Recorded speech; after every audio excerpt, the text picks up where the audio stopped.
I'm Laidlaw, lead designer for Dragon Age 2, and today we're going to take a look at some PC gameplay and the two different ways you can play Dragon Age 2, as an action RPG, adjusting your strategy on the fly, or with a more considerate pause and play approach, issuing your orders tactically. Let's take a look.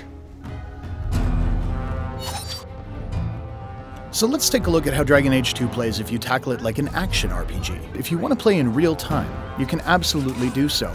The rogue really shines here, able to move quickly around the battlefield, get into position, and separate out enemies. Of course, once you get into the thick of things, you'll notice you can fluidly move between characters.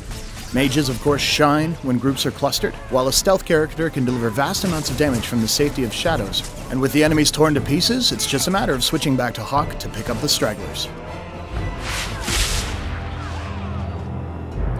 So you've seen how Dragon Age 2 plays as an action RPG, but what happens if we take the same situation and play it more tactically, pausing to issue orders? Let's find out. With the game paused, let's take a look at our situation. We have enemies that are going to move forward towards Aveline, our tank, so what we'll do is taunt them to ensure they cluster up around her. At the same time, we'll lay down a clever trap using a glyph of paralysis that should hold the majority of them in place. While we're at it, we have two groups of archers in the back, so using both of our rogues, we're going to toss miasmic flasks to stun them, taking them out of the fight for a short period of time as well.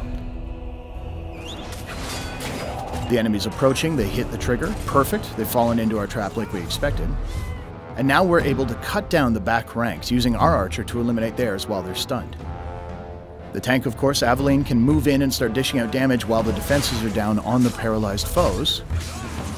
Now that they're gathered up, let's take a look at the situation as it's evolved.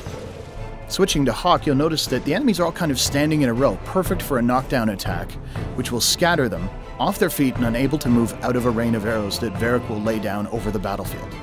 And there it is. Now switching back to our mage, we register the enemies are starting to weaken. We're going to use a top-tier mage ability, Firestorm, raining down from the heavens to eliminate the last of our foes. So this is just an example of how a well-coordinated team can deal with an encounter where they're vastly outnumbered. So there you have it. Dragon Age 2 can be played with the smooth, responsive controls of an action RPG, or more tactically, pausing and controlling your actions that way, or of course, any combination of the two. Thanks for watching.